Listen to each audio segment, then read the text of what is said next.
क्या आपने कभी सोचा है जब हम लोग दरवाजे को धक्का देते हैं तो वो खुल क्यों जाता है? और तो और जब हम लोग क्रिकेट खेलते हैं, बैट से बॉल को मारते हैं, तब वो हवा में उछलता क्यों है? तो इसका एक ही कारण है, वो है फोर्स। इन सब चीजों के पीछे एक ही ताकत है जिसका नाम है force. Hello friends, welcome to सेजेड क्लासेस।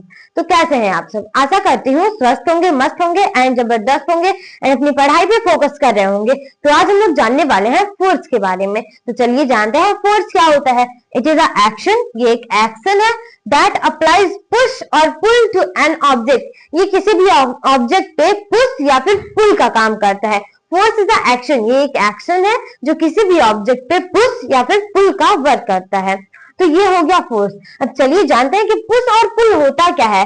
पुश मतलब होता है किसी चीज को धक्का देना एंड पुल मीन्स होता है किसी चीज को खींचना। जैसे हम लोग दरवाजे को अगर हमें बंद करना हुआ तो उसे धक्का देके बंद कर देते हैं, ऐसे करके। मतलब सपोज करिए अगर हमें किसी भी चीज को बंद करना हुआ तो उसमें हम लोग यूज करेंगे पुश का, एंड अगर उसे खोलना हुआ तो उसमें यूज करेंगे पुल का। तो ओपन द डोर मतलब दरवाजा खोलना, ये क्या कहलाएगा? Push. And close the door, दरवाजे को बंद करना, दरवाजे को बंद करना पुश कहलाएगा एंड दरवाजे को खोलना पुल कहलाएगा। ओपन का मतलब अगर जैसे दरवाजा बंद है, हम लोग घर के अंदर हैं, तो ऐसे करके दरवाजा खोलेंगे तो वो हो जाएगा पुल, वो पुल का केस हो जाएगा। एंड अगर हम बाहर हैं, हमें दरवाजा खोलना है तो हम लोग उसे धक्का देंगे तो वो केस हो जाएगा पुश का। तो ये होता है पुश एंड पुल। अब चलिए जानते हैं कि इनकी डायरेक्शन क्या होता है, मतलब फोर्स की डायरेक्शन क्या होता है। जिस डायरेक्शन में पुश या फिर पुल हो उसे बोला जाता है direction of the force.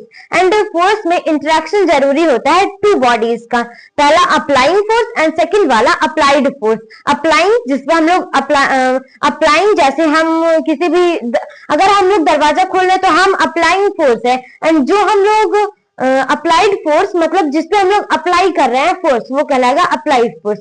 Applying and applied force. अब चलिए जानते हैं कि टाइप्स ऑफ फोर्स। फोर्स के कितने टाइप्स होते हैं? तो फोर्स के 2 टाइप्स होते हैं, contact and non contact. 2 types होते हैं, कॉन्टेक्ट एंड नॉन कॉन्टेक्ट। तो कॉन्टेक्ट में जो होता है वो फिजिकल कॉन्टेक्ट, मतलब फिजिकली कॉन्टेक्ट जरूरी होता है कॉन्टेक्ट फोर्स में, एंड 2 बॉडीज का इंटरेक्शन रहना चाहिए। नॉन कॉन्टेक्ट में फिजिकल कॉन्टेक्ट नहीं रहता। ये होता है एक्शन एट अ पॉइंट, ये एक ही पॉइंट पे एक्शन कर देता है, इसे बोला जाता है action at a point. Non contact को क्या बोला जाता है? Action at a point. Non contact को एक्शन एट अ पॉइंट भी बोला जाता है। एंड इसमें जो होता है do not involve physical contact, इसमें फिजिकल कॉन्टेक्ट नहीं होता। एंड कॉन्टेक्ट फोर्स में फिजिकल कॉन्टेक्ट होता है, नॉन कॉन्टेक्ट में फिजिकल कॉन्टेक्ट नहीं होता। इसमें इसे बोला जाता है action at a point. And contact force के 2 टाइप्स होते हैं, मस्कुलर एंड फ्रिक्शनल। मस्कुलर मतलब मसल्स का यूज करके हम लोग फोर्स लगाए, एंड फ्रिक्शनल मतलब फ्रिक्शनल वाला हम लोग डिटेल में पढ़ेंगे, इसी वजह से अभी उसे स्किप करते हैं। तो पहला है मस्कुलर, इसमें फिजिकल कांटेक्ट जरूरी होता है। एंड मस्कुलर में जैसे हम मसल्स का यूज करके अगर हमें व्हाइट बोर्ड को धक्का देना है, मसल्स का यूज किए। एंड राइट करने में, कोई भी चीज राइट करने में एक्स वाई जेड हमने इसे लिखा तो मसल्स का यूज किए ना, मसल्स का तो यूज किए ही ना।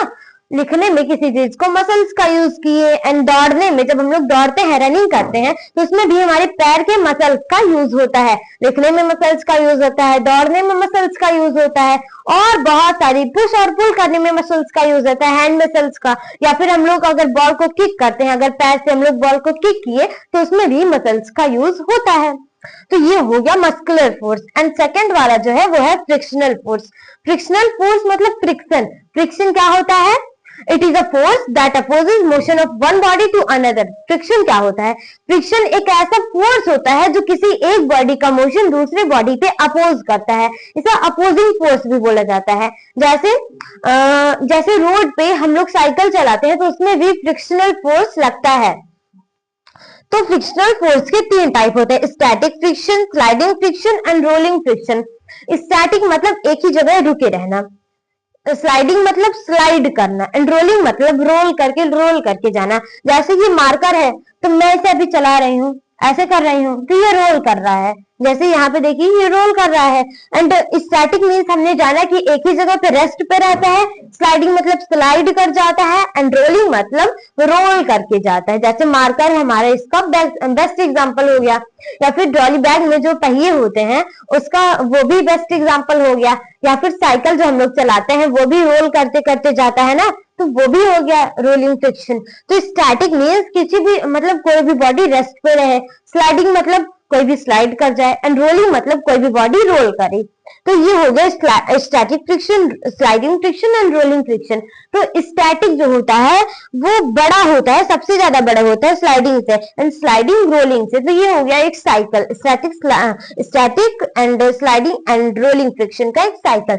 उसके बाद है नॉन कॉन्टैक्ट फोर्स। फोर्स के दो टाइप थे, contact and non contact. Contact हमने पढ़ लिया, अब हम लोग नॉन कॉन्टेक्ट की तरफ बढ़ रहे हैं। तो नॉन कॉन्टेक्ट में 3 टाइप्स होते हैं नॉन कॉन्टेक्ट फोर्स के। इसमें फिजिकल कॉन्टेक्ट नहीं होता, एंड ये एक्शन एट अ पॉइंट, एक ही पॉइंट पे एक्शन कर देता है। तो इसके 3 टाइप्स होते हैं। पहला है magnetic non contact force, and उसके बाद है gravitational non contact force, and उसके बाद है इलेक्ट्रोस्टैटिक नॉन कॉन्टेक्ट फोर्स। तो पहला है मैग्नेटिक।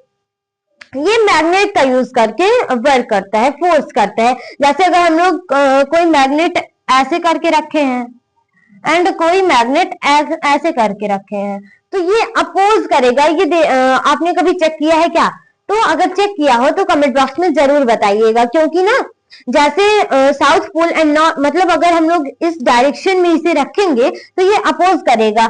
ये जैसे मतलब अगर ये आगे जा रहा है तो ये और आगे जाता है, ये वाला मैग्नेट और आगे जाता है। अगर ये आगे जा रहा है तो ये हो गया मैग्नेटिक फोर्स। और उसके बाद है ग्रेविटेशनल फोर्स। आपने सर आइजैक न्यूटन की कहानी तो सुनी होगी। उन्होंने गिरते हुए एप्पल को देखा और सेब को देखा, और क्या बोला कि इसमें ग्रेविटी लगी है, इसमें ग्रेविटी का यूज हो रहा है, वर्क हो रहा है। तो ग्रेविटेशनल फोर्स का मतलब फॉर्मूला होता है G is equal to m2 upon r square. क्या होता है G, यहाँ पे हम लोग लिख दे रहे हैं, G is equal to m1 m2 upon r square. ये ग्रेविटेशनल फोर्स का फॉर्मूला होता है। एंड ग्रेविटेशनल मतलब ये जो सारे फोर्स, ये सारे जो टाइप के फोर्स है वो फिजिकल कांटेक्ट को इन्वॉल्व नहीं करते, एंड कांटेक्ट फोर्स में फिजिकल कांटेक्ट को इन्वॉल्व करते हैं। हमने पढ़ लिया मैग्नेटिक फोर्स, मैग्नेट का एग्जांपल ले लिया। Gravitational force sir Isaac Newton जो एप्पल गिरा था, एंड उसके बाद है इलेक्ट्रोस्टैटिक फोर्स। ग्रेविटेशनल फोर्स की वजह से कोई भी चीज अगर ऊपर जा रही है तो वो नीचे आ जाती है, कोई भी चीज अगर ऊपर जा रही है तो वो नीचे आ जाती है ग्रेविटेशनल फोर्स की वजह से। एंड उसके बाद है हमारा थर्ड वाला इलेक्ट्रोस्टैटिक फोर्स। इसमें इलेक्ट्रिक चार्जेस का होना बहुत ज्यादा जरूरी होता है।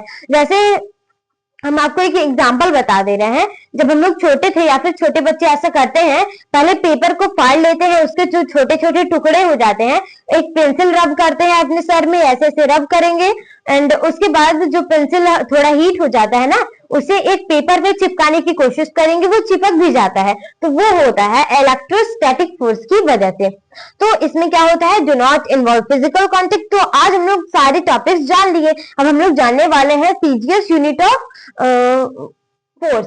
तो फोर्स का सीजीएस यूनिट डाइन है, एंड फोर्स का एसआई यूनिट न्यूटन है। फोर्स का एसआई यूनिट न्यूटन है, एंड फोर्स का सीजीएस यूनिट डाइन है। एंड यूनिट को हिंदी में पद्धति बोला जाता है, यूनिट को हिंदी में पद्धति बोला जाता है। यूनिट के 3 टाइप्स होते हैं एमकेएस पद्धति, यानी कि मास किलोग्राम सेकेंड पद्धति, एंड उसके बाद है सीजीएस यूनिट यानी कि सीजीएस पद्धति, सेंटीग्राम सेकेंड पद्धति, एंड उसके बाद है एसआई मतलब सिस्टम ऑफ इंटरनेशनल या फिर इंटरनेशनल सिस्टम। अगर आपको ये वीडियो अच्छी लगी हो तो लाइक, सब्सक्राइब एंड शेयर।